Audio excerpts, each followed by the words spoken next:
Alhamdulillahi Rabbil Alamin. On va traiter d'un sujet qui nous rappelle une fois de plus la gravité de la banalisation. Banaliser des œuvres salutaires qui valent énormément auprès d'Allah subhanahu wa ta'ala, qui malheureusement, à nos yeux, paraissent insignifiants. Du moins, notre relation avec ces différents actes d'adoration qui nous paraissent être insignifiants de par notre comportement, eh bien, notre relation avec ces actions prouve qu'on néglige trop certains grands bienfaits. Ce sujet ne concerne pas que les hommes, bien qu'à première vue, ça pourrait, certains pourraient se dire que ça concerne que les hommes. Oh que non, ça concerne aussi bien les hommes que les femmes. On va parler des mosquées, des demeures d'Allah subhanahu wa ta'ala. Déjà, première des choses, méditez quant au fait que vous êtes dans les endroits sur terre les plus aimés auprès de celui qui a créé les cieux et la terre. Allah subhanahu wa ta'ala, quel mérite. Vous êtes dans la demeure d'Allah azza wa jal. Est-ce qu'on médite quant à cela? Ou est-ce qu'on néglige cette action, le fait de se rendre dans les mosquées, d'être dans la mosquée pour prier, pour apprendre le Coran, pour écouter un prêche? Est-ce qu'on se rend compte que la création d'Allah est magnifique? Les endroits sur terre sont magnifiques. Il y a des endroits qui nous émerveillent. Eh bien, dans tout ce qu'Allah a créé sur terre, dans tous les endroits et les lieux qu'Allah a créés sur terre, eh bien, le prophète alayhi salatu wassalam nous dit, ou concernant tous les endroits qu'Allah a créés sur terre, le prophète alayhi salatu wassalam nous dit ahabbu al-bilad ila Allah azza wa jal masajiduha. Les endroits les plus aimés auprès d'Allah azza wa jal sont ces demeures. C'est la demeure d'Allah. Tu es invité par Allah. Quel honneur! Ce sont les mosquées. Et dans le hadith, le prophète alayhi salatu wassalam, eh bien, il nous rappelle que contrairement, à titre d'exemple, au marché, les endroits où on achète, où on vend, etc. Alors, cela ne veut pas dire que c'est interdit de se rendre dans un marché ou dans un centre commercial, bien sûr que non. Cela ne veut pas dire qu'il n'est pas autorisé de vendre, d'acheter, bien sûr que non. Cela ne veut pas dire qu'il n'est pas autorisé de se promener dans un marché ou dans un centre commercial, bien sûr que non. Mais on voit la différence ici entre un endroit où eh bien, on est entouré par le matérialisme, bon gré mal gré, on doit faire nos courses, on doit acheter, on pense à dunya, ce qui est quelque chose de naturel, et les endroits qui sont les endroits où on évoque le nom d'Allah subhanahu wa ta'ala, les endroits les plus aimés auprès d'Allah subhanahu wa ta'ala. Il faut bien comprendre que celui qui a le cœur rattaché à la mosquée, c'est une preuve qu'il a le cœur rattaché avec son Seigneur tabaraka wa ta'ala, parce que seuls ceux qui aiment Allah aimeront les demeures d'Allah subhanahu wa ta'ala, et ceux qui s'éloignent des demeures d'Allah azza wa jal, qui sont les endroits les plus aimés d'Allah subhanahu wa ta'ala, est un signe clair qui ne trompe pas que tu t'es éloigné de ton Seigneur tabaraka wa ta'ala. Et celui qui s'éloigne de son Seigneur tabaraka wa ta'ala, Allah jalla wa ala se suffit à lui-même, Allah s'éloigne de lui.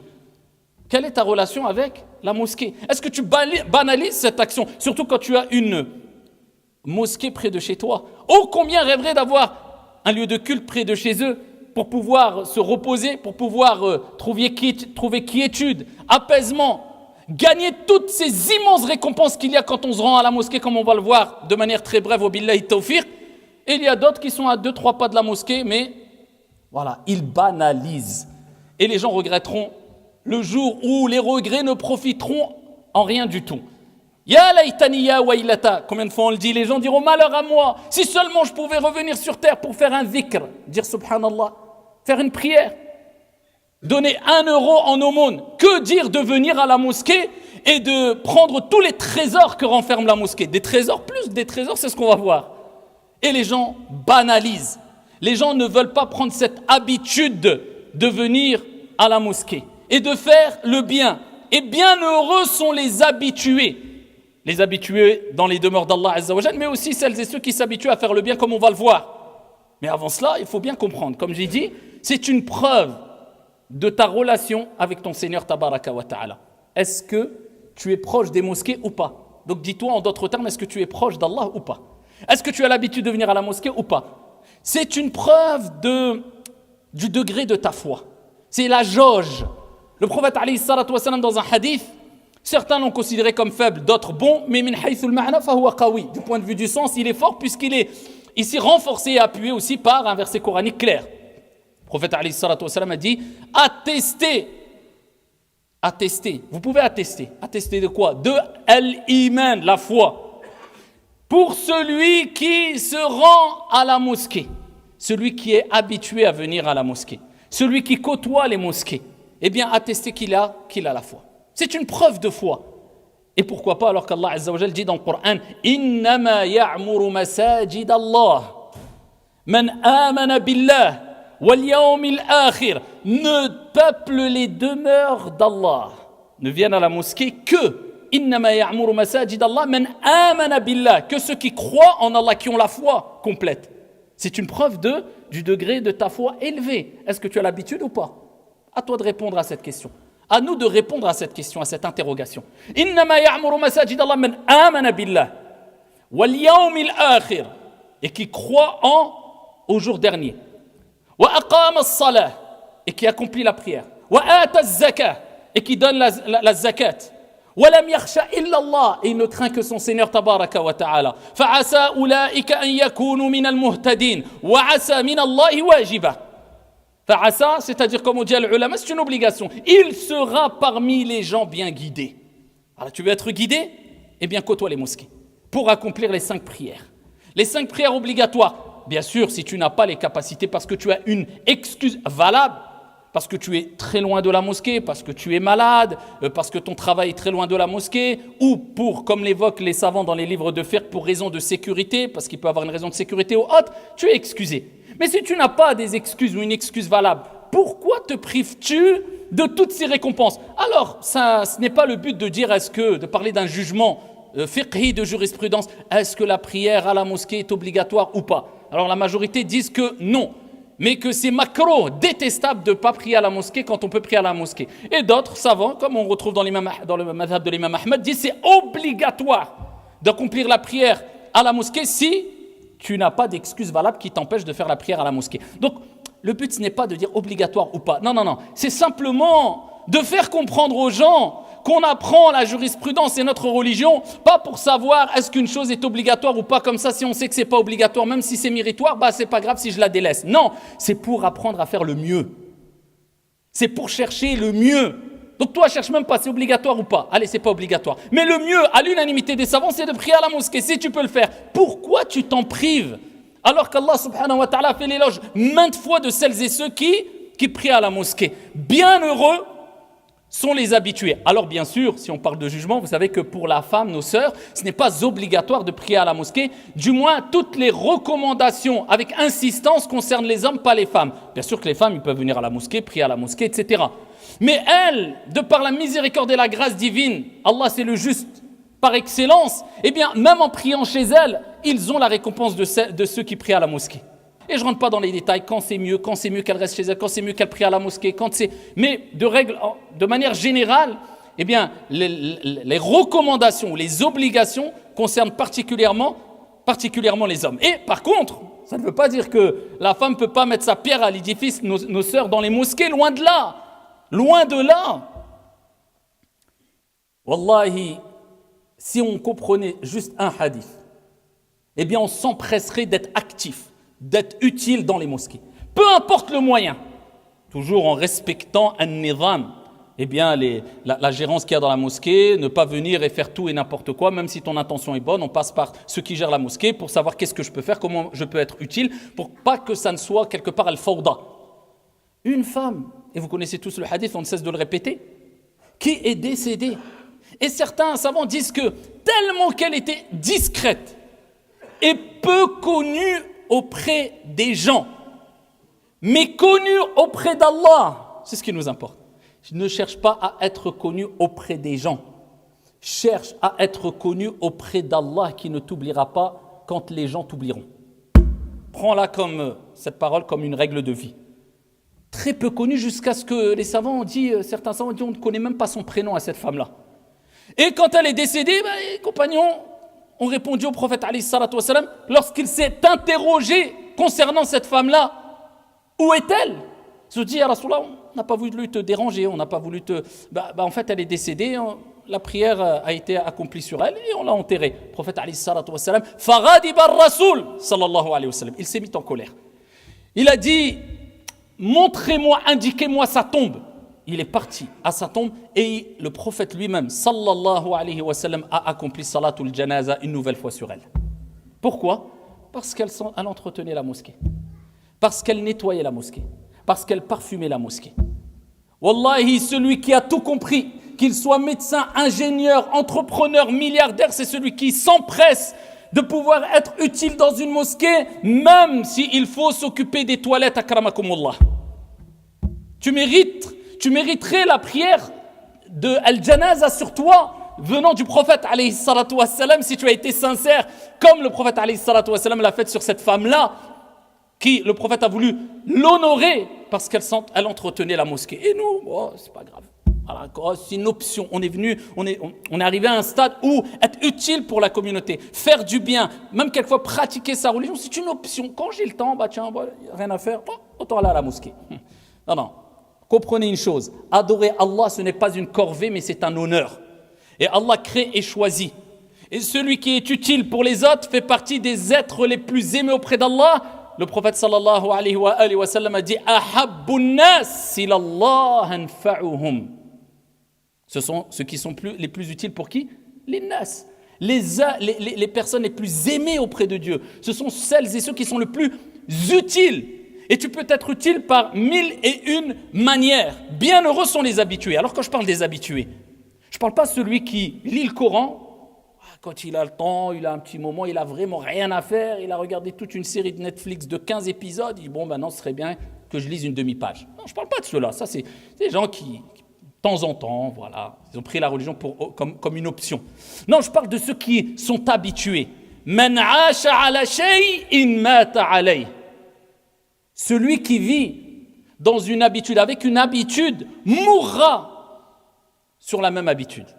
وَمَنْ مَاتَ عَلَى شَيْءٍ, c'est celui-là, on parle d'habitude, de constance, de régularité, بُعِثَ عَلَيْهِ, sera ressuscité sur cette habitude. Tu veux savoir dans quel état tu vas mourir? Pose-toi la question. J'ai l'habitude de faire quoi? J'ai l'habitude de faire le bien, tu mourras sur le bien. Inch'Allah ta'ala wa billahi tawfiq. Tu as l'habitude de faire du mal, tu mourras sur du mal. C'est du 50-50, eh bien ça sera du 50-50. Allahu a'lam. C'est Allah qui... Mais c'est un signe qui ne trompe pas. Tu veux savoir sur quoi tu vas mourir? Comment tu vas ressusciter? Regarde, tu as l'habitude de faire quoi dans ta journée, dans ta nuit? Le matin, quand tu te réveilles, tu as l'habitude de faire quoi? Tes invocations du soir ou du matin? Ou prendre ton téléphone tout de suite et aller sur les réseaux sociaux? Voilà, tu as la réponse. Dans la journée, tu as l'habitude d'aider les gens, d'être profitable, de laisser une bonne image derrière toi, de faire du bien autour de toi? Ou tu as l'habitude de montrer une mauvaise image? Même auprès des autorités, tu as un dossier comme ça. Tu as l'habitude de faire quoi? Pose-toi la question. Et ça ne trompe pas. Là, on parle des habitués. Et ce n'est pas que pour les mosquées, comme vous allez voir. Mais c'est pour tout. Ton Coran, ta prière, tes aumônes, etc. Tu as l'habitude d'être utile pour les gens? Tu as l'habitude de montrer la voie du bien ou la voie du mal? Pose-toi la question. Là, on parle des habitués. Le prophète sallallahu alayhi wa sallam fait sahih. Il nous dit, 7 personnes, yudhilluhumullahu tahta dhillihi yawma la dhilla illa dhilluh. Il y a 7 catégories de personnes qui sont ombragées de l'ombre d'Allah le jour où il n'y aura d'autre ombre que la sienne. Au jour de la résurrection, les gens chercheront une ombre pour s'ombrager un jour terrible. Eh bien, il y a des catégories de personnes, des privilégiés. Parmi ces 7 catégories de personnes, un homme qui a le cœur lié, rattaché aux mosquées. Ah, mais qui était habitué. C'est-à-dire que c'est une habitude pour lui. Et méditez ce hadith extraordinaire. Wallahi, normalement, juste ce hadith-là nous suffit normalement pour s'accrocher aux demeures d'Allah subhanahu wa ta'ala aux mosquées. Rapporté par l'imam Ahmed, le prophète alayhi afdalus salati wa askat taslim a dit, les mosquées ont des piquets. Les mosquées ont des piquets. C'est-à-dire que c'est des gens qui, à l'image des piquets, sont toujours dans les mosquées. Ils ne bougent pas. Alors ça, bien sûr, il faut travailler, il faut faire sa vie, il faut s'occuper de sa famille, mais c'est pour nous rappeler qu'ils ont une habitude de venir aux mosquées. Tous les jours, ils sont à la mosquée. Tu les verras pour une prière, pour 2, pour 5, pour les meilleurs, ceux qui ont les capacités, etc. Les mosquées ont des piquets. Ça ne s'arrête pas là. Les anges s'assoient à côté d'eux. Ils les reconnaissent, les anges. C'est des gens qui ont l'habitude. Et qui peuplent les mosquées?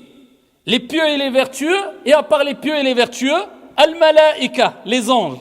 Et le malaïka, quand il voit ces gens-là qui sont comme des piquets, qui ont l'habitude de voir la mosquée, le prophète alayhi salatu wa salam nous dit, eh bien, il s'assoit à côté d'eux. Lorsqu'ils s'absentent, ils demandent et ils s'interrogent sur la cause de leur absence. Allah, c'est les anges qui demandent après toi. C'est pas le shayatin. Il est où celui-là? Il a l'habitude d'être là dans l'endroit, dans le café, dans le bar, dans le... Non. Ça, c'est le malaïka. Choisis tes fréquentations. Parmi les humains, mais aussi tes fréquentations qui relèvent du monde invisible. Tu peux les choisir quelque part, ces fréquentations. Shayatin ou bien al-malaïka. Donc ça dépend dans quel endroit tu as l'habitude d'aller. Et lorsqu'ils sont malades, le prophète alayhi salatu wassalam a dit, al-malaïka leur rend visite. C'est les anges eux-mêmes qui vont te rendre visite. Al-malaïka leur rend visite. Ça ne s'arrête pas là. Et lorsqu'ils ont besoin d'aide, les anges viennent à leur aide. Les anges viennent et t'assistent. Voilà ce que tu gagnes. Parmi les bienfaits des mosquées. Et ça ne s'arrête pas là. Le prophète sallallahu alayhi wa sallam, il nous dit, celui qui vient à la mosquée en ayant l'intention d'apprendre un bien ou d'enseigner un bien. Tu viens à la mosquée parce que tu vas enseigner un bien ou tu vas assister à un cours, une exhortation, comme ici, al-Jumu'ah. Tu vas entendre des paroles qui te seront profitables, bi'idhnillahi tabaraka wa ta'ala, aura la récompense d'un hajj complet. La récompense d'un hajj complet. Le prophète alayhi afdalus salati wa askat taslim, il nous dit dans un hadith, pour nous rappeler le grand mérite, un hadith extraordinaire apporté par Ibn Majah et d'autres, très connu. C'est un des hadiths peut-être qui nous rappelle qu'une personne avec peu d'efforts peut gagner autant de récompenses. Un hadith extraordinaire. On en parle parce que nous sommes dans une mosquée et en plus de cela, nous sommes le jour du vendredi. Le prophète sallallahu alayhi wa sallam nous dit, celui qui se lève tôt, accomplit les grandes ablutions, se rend à la mosquée, donc se rend à la mosquée tôt, et marche. Il ne prend pas sa monture, de moyen de locomotion. Il marche. Il va à la mosquée tôt. Ce n'est pas la dernière fraction de seconde quand l'imam il est monté. Non, le plus tôt possible. Il se rapproche de l'imam au maximum. Et il écoute et il ne fait aucune futilité. Il se concentre. Il écoute bien. Il aura pour chaque pas la récompense d'une année de jeûne et de qiyamul layl, de prière de la nuit. Allahu Akbar. Hadith authentique. Le vendredi. Tu te lèves tôt, tu fais tes ablutions, tu fais les grandes ablutions, tu vas tôt à la mosquée, tu te rapproches de l'imam et tu écoutes avec attention. Tu es venu à la mosquée en marchant, sans prendre ta monture, chaque pas une année de jeûne en récompense et une année de prière de la nuit. Tu t'es rendu où? À la mosquée. Baytun min buyutillahi tabaraka wa ta'ala, rempli de trésors. Abshirun. Le prophète sallallahu alayhi wa sallam fait sahih.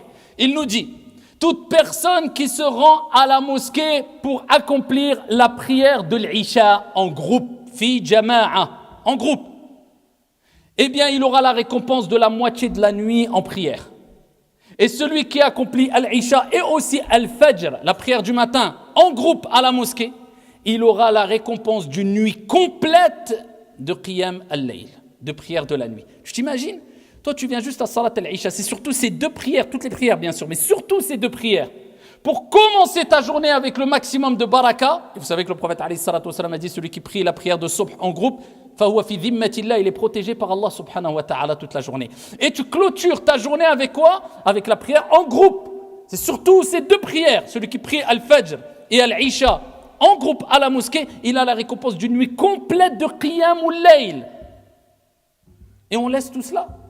Continue. Le prophète sallallahu alayhi wa sallam, il nous dit, Bashiril masha'in, annonce la bonne nouvelle à ceux qui se rendent à la mosquée, fi dhulam, binuri tam, yawm al-qiyamah. Ceux qui se rendent à la mosquée dans l'obscurité. Il fait nuit. Le matin, il fait nuit. Le soir, tu sors de chez toi, c'est l'obscurité. Tu te rends à la mosquée. Eh bien, le prophète, il dit, annonce-leur la bonne nouvelle, que cette obscurité sera une lumière complète au jour de la résurrection. Ça témoignera pour toi, le fait, ce chemin que tu as utilisé pour aller à la mosquée témoignera pour toi.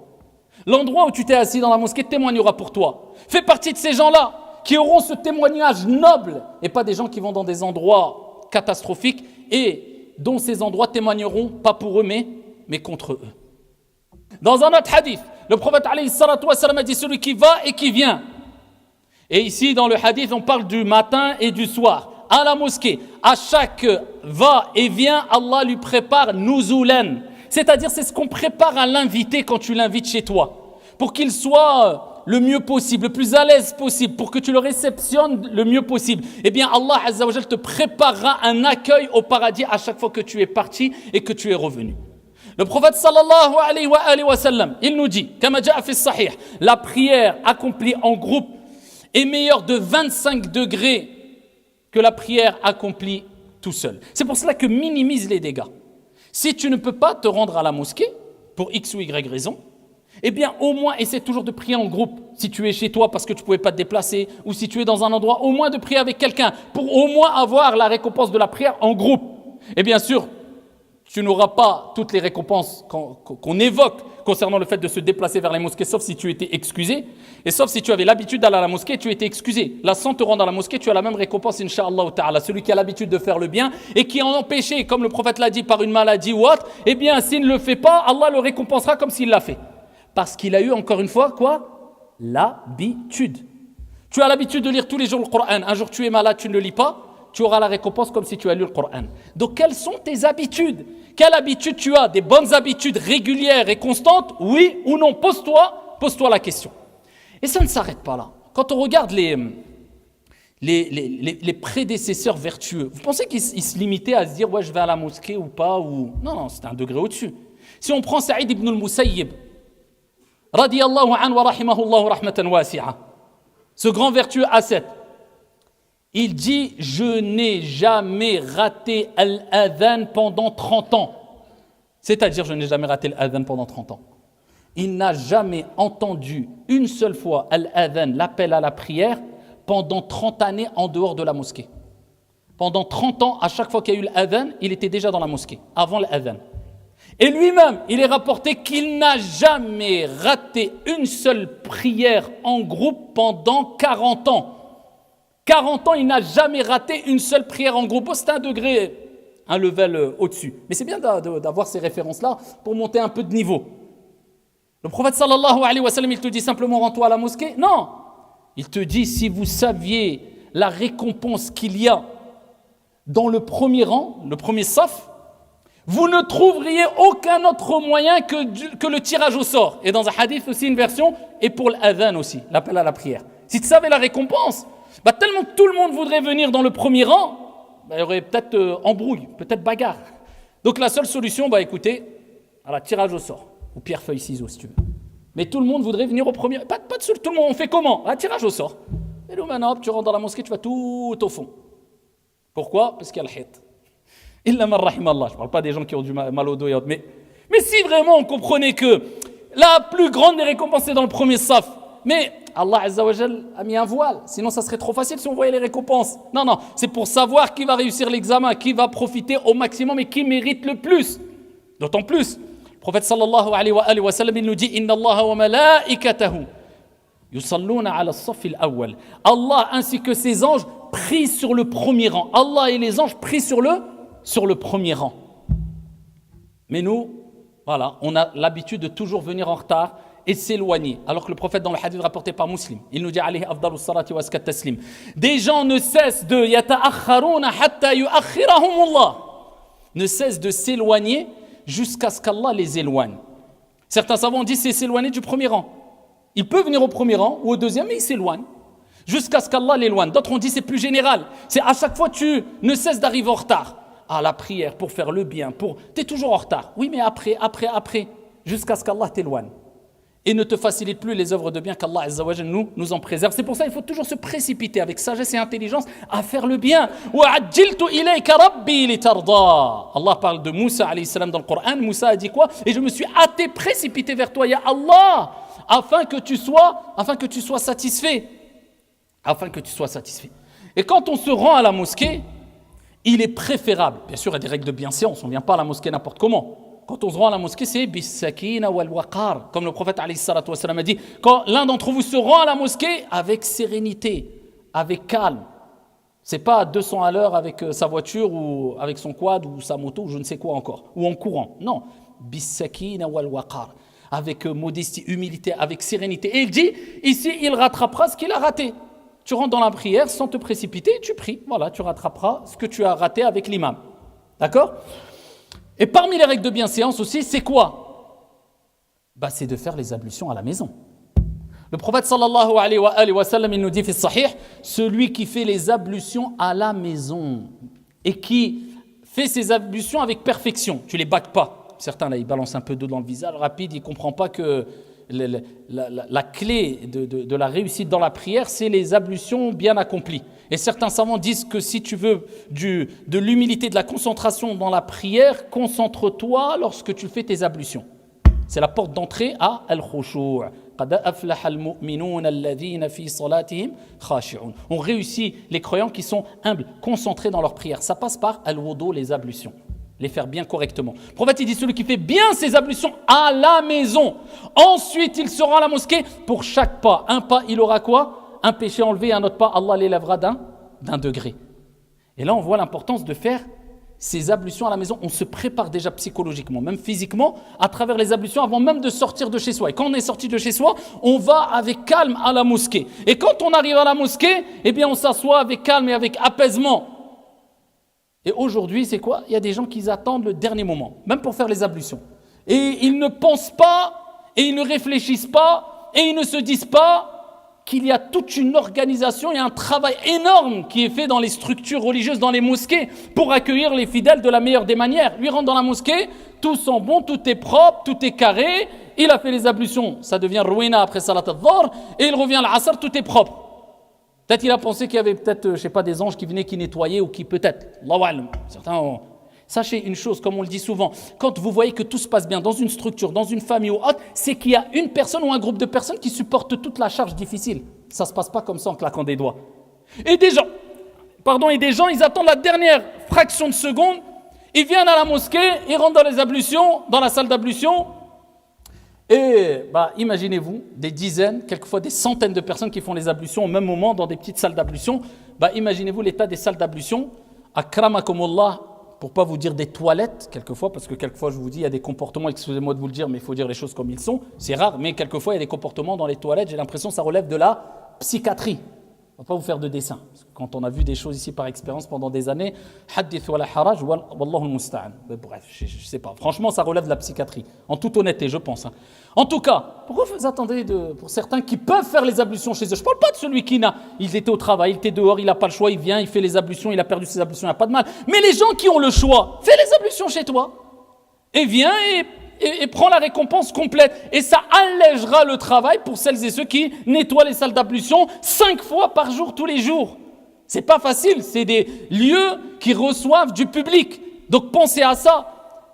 Parmi les choses aussi à faire, au-delà du fait de respecter les salles d'ablution aussi, attention, je ne suis pas en train d'interdire de faire les ablutions dans les mosquées, dans les salles d'ablution, mais celui qui peut éviter, qui a le choix, qu'il fasse chez lui. Et quand il vient, qu'il se tient, on va pas enseigner des choses qui relèvent du civisme et qu'on enseigne à des enfants de 4 ans, vous le savez. C'est juste d'être un peu, avoir un peu la tête sur les épaules et se dire, il y a des gens qui passent derrière, c'est dur, c'est fatigant. Toute la journée, nettoyer la salle d'ablution, je peux vous dire, normalement, il faut mettre juste 1, voire 2 personnes toute la journée que pour ça. Mais vous croyez que les structures, les mosquées, ils ont les moyens de prendre des salariés qui s'occupent que de ça? Des gens disent, c'est rien. Bismillah, viens, vas-y, occupe-toi de la salle d'ablution juste 1 semaine. Mais que de la salle d'ablution. Les toilettes aussi, à Karamakallah, et les salles d'ablution, et 5 fois par jour. C'est presque du travail à plein temps. Donc pensez à ça aussi, barakallahu fikum. Quand tu viens à la mosquée aussi, l'odeur. Le prophète alayhi salatu wassalam, il dit, celui qui a mangé de l'ail cru, il donne des exemples de nourriture qui, quand on les mange de manière crue, il y a une odeur forte qui se dégage de nos bouches, et bien qu'il n'approche pas nos mosquées. Pour rappeler ici que quand quelqu'un a une mauvaise odeur qui se dégage, reste chez toi, ya akhi. Alors c'est pareil, on parle de l'ail cru, akramakumullah, on parle des chaussettes, on parle des je ne sais quoi encore. Donc attention, il y a une différence entre eux. On voit souvent, ici et là, des gens, des ouvriers qui ont leur tenue, ils sortent du travail. À première vue, on voit que la tenue est sale, mais wallah, ils sentent très bon. Ça, je ne parle pas de cela. Je parle des gens qui sentent mauvais, akramakumullah. Pas passer par 15 chemins. Le prophète, il a dit, n'approche pas notre mosquée. Innal malaa'ikata tata'adha mimma yata'adha minhu banu Adam. Le prophète alayhi salatu wassalam a dit, les anges éprouvent de la répulsion pour ceux. Pourquoi éprouvent la répulsion les enfants d'Adam? Quand toi tu sens une mauvaise odeur, tu t'éloignes de la personne, les anges pareil. Donc quand tu sais que tu sens mauvais, akramakallah, tes chaussettes sentent mauvais, soit reste chez toi, soit tire tes chaussettes, soit reste propre, ou soit prends du musc avec toi, fais quelque chose. Voilà, c'est de l'entretien, c'est le prophète alayhi salatu wassalam qui l'a dit, attention, ce n'est pas à prendre à la légère. Le prophète alayhi salatu wassalam a ordonné qu'on nettoie les mosquées, qu'on parfume, on encense les mosquées. Il faut que la mosquée elle soit propre, il faut que la mosquée sente bon, il faut que la mosquée accueille des gens, et quand les gens rentrent dans la mosquée, voilà, c'est agréable, parce qu'il y a les anges aussi, qui veulent ressentir ce sentiment agréable. Donc pareil, de même, on dit pour les odeurs, barakallahu fikum, il faut que quand vous allez à la mosquée, essayez de sentir le mieux possible, le plus bon possible. Et quand on se rend à la mosquée, bien sûr, Allah Azza wa Jalla nous dit khudhu zinatakum 'inda kulli masjid. Prenez votre parure pour chaque masjid. Les savants, ils ont expliqué, c'est pas simplement pour les mosquées, c'est pour ici la prière. À chaque fois que tu pries, eh bien ici, pars-toi des meilleurs vêtements adaptés pour la prière. Je dis adaptés pour la prière. Et comme on dit al-Mufassirun concernant ce verset coranique, ils disent Allah Azza wa Jal, et d'après des hadiths d'ailleurs, Allah Azza wa Jal est plus en droit qu'on s'embellisse pour lui. Toi, t'aimes t'embellir pour sortir, pour les gens, pour eux, aucun problème. Inna Allah jamil yuhibbul jamal. Allah est beau, il aime ce qui est beau. Mais Allah est plus en droit. Donc quand tu te lèves pour faire ta prière, même chez toi, ne prends pas la prière comme une corvée, en regardant le drap qui traîne, peut-être la nappe, et la mettre autour de toi, et Allahu Akbar. Ou alors la robe de chambre à petit pois, et... Prends un qamis propre, quelque chose de beau, parfume-toi.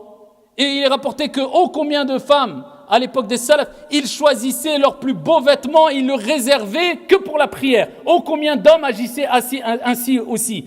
Parce que toute la lumière, toute la réussite, toute la baraka, toute l'assistance se trouve dans chercher assistance dans la patience et la prière se trouve dans la prière. Accomplis ta prière posément, c'est pas une corvée, tu n'as pas compris. Allah Azza wa Jalla, les anges créent de lumière pris pour lui.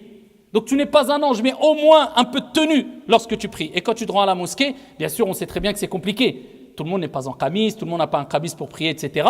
Ça ne veut pas dire que c'est interdit de prier avec autre qu'un qamis. Simplement, les règles, il ne faut pas que voilà, la aura se dénude, etc. Et surtout dans les périodes d'été, comme on le dit souvent, attention les jeunes, qui quelquefois, quand ils prient, eh bien ils se prosternent. Je ne fais pas de dessin. Et quand ils s'agenouillent, quand ils sont assis, je ne fais pas de dessin. La aura, elle se découvre. Un peu de retenue, un peu de pudeur. Surtout quand on accomplit ici nos prières. Et parmi les choses à retenir aussi, c'est qu'il ne faut pas être les profiteurs des mosquées. Il y a des gens, c'est les profiteurs des mosquées. Il faut être utile, soit financièrement, soit physiquement, soit les deux. Et si tu peux être les deux, tu as tout gagné. Mais il y a des gens ni financièrement et ni physiquement. Jamais ils demandent, est-ce qu'il y a de l'aide ? Est-ce qu'il y a besoin d'aide ? Et financièrement, jamais il aide. Alors je ne parle pas encore de quelqu'un qui balance 2-3 euros de temps en temps le vendredi. Alors, ça c'est la maison d'Allah. Personne, ni les gérants d'une mosquée, ni les anges, ni ton Seigneur ne fait la manche. Attention, c'est un honneur de donner. Les compagnons, les salafs, les pieux, les vertueux, cherchez les occasions pour donner fi sabilillah. Que dire pour l'entretien de la mosquée d'Allah subhanahu wa ta'ala? Non, on parle encore d'habitude. Est-ce que tu es habitué? Est-ce que tu es régulier? Est-ce que tu cotises tous les mois dans la mosquée que tu fréquentes? Puisque la mosquée ne tourne pas qu'avec de l'eau. D'accord? C'est pas on met de l'eau dans un réservoir et tout se passe. Non. Il y a des factures d'électricité, il y a des factures de chauffage, et allez vous renseigner. Auprès des responsables, des gérants, attention, les mosquées appartiennent à Allah, ni à moi, ni à toi, ni à personne, mais il y a des gérants, et qui endossent une lourde responsabilité, ils ont intérêt de bien assumer. On terminera avec ça, Inch'Allah, mais ici, va te renseigner, demande-leur juste par curiosité, combien de charges il y a tous les mois qui sortent de la mosquée? Entre eux, quelquefois il y a un salarié, l'imam, quelquefois il y a quelqu'un, un deuxième salarié qui ouvre la mosquée, qui entretient, etc. Quelquefois ils ont un seul salarié, mais tire le salarié, tire les cotisations qu'il faut payer pour le salarié, tire l'argent qui est dépensé pour le chauffage, l'électricité, l'eau, l'entretien, et tu seras choqué. Ça tourne souvent dans les 8 000 euros par mois, dans les 7 000 euros, 10 000 euros, 15 000 euros, 5 000 euros, ça dépend des structures. Donc je crois que c'est avec 50 centimes ou 30 centimes. Normalement, tous ceux qui ont l'habitude de fréquenter une mosquée, logiquement, tous les habitués doivent être habitués à cotiser tous les mois comme on demande en général dans les mosquées une cotisation mensuelle de 10 euros, 20 euros. 20 euros par mois, tout en sachant que le prophète a juré « Ma naqasat sadaqatun min malin » aucune aumône ne diminuera en rien ta richesse. Il n'y a rien qui va diminuer dans ta richesse, c'est impossible. C'est le prophète qui l'a dit. Alayhi afdalu salatu wa taslim. Bien au contraire, yamhaqullahu riba wa yurbi sadaqat. Allah fait fructifier les aumônes. 20 euros par mois, tout le monde doit donner les 20 euros. Et comme cela, au moins, ça permet de payer de manière à l'aise les factures, d'entretenir encore mieux la mosquée, etc. Je ne suis pas dans l'investissement pour les constructions de mosquées, etc. Ça, c'est autre chose. Là, l'entretien. Et tout le monde doit se poser la question. Je vous le dis, c'est une responsabilité. C'est est-ce que je cotise dans la mosquée? Si oui, tant mieux. Sinon, c'est problématique, je vous le dis. Dans tous les cas, avec ou sans nous, les mosquées continueront à fonctionner. C'est les demeures d'Allah et les meilleurs endroits auprès d'Allah subhanahu wa ta'ala. Mais il faut se poser les questions. Et pour terminer, les responsables et les gérants aussi doivent faire preuve de transparence, que ce soit les mosquées ou les structures, les associations humanitaires, etc. C'est bien beau d'avoir une bonne intention, c'est bien beau de faire une belle œuvre, être investi dans l'humanitaire, dans les mosquées, mais est-ce que tu as le niveau scientifique pour le faire? Est-ce que tu as un accompagnement scientifique, savoir qu'est-ce qui est autorisé, qu'est-ce qui n'est pas autorisé? Est-ce que tu as une transparence? À partir du moment où l'argent appartient aux musulmans, les musulmans ont droit de demander des comptes sur tout. C'est-à-dire que toi, tu viens, tu dis, moi, j'aimerais bien voir dans les détails comment fonctionne la mosquée. Qu'est-ce qui sort, qu'est-ce qui rentre? Une association humanitaire, donner des dons, oui, mais donne-nous les détails. Est-ce qu'ici, il y a des charges qui sont utilisées parce qu'il y a des salariés ou autres, des frais de fonctionnement? Oui, il faut le mentionner. Quel pourcentage? Tu dois le mentionner. C'est pas on prend l'argent, on mélange et vous inquiétez pas. Et peut-être la personne qui a donné pour l'humanitaire pour un puits, se retrouve à avoir donné de l'argent pour je ne sais quoi à notre projet. Les gens doivent craindre Allah subhanahu wa ta'ala dans la gérance des biens des musulmans. Ça ne t'appartient ni à toi ni à moi, c'est l'argent des musulmans. Et ça, c'est une lourde responsabilité, ça sera un argument pour, incha'Allah ta'ala, pour toi, au jour de la résurrection, sinon contre toi. Qu'Allah azza wa jalla nous en préserve. هذا وصلوا وسلموا رحمكم الله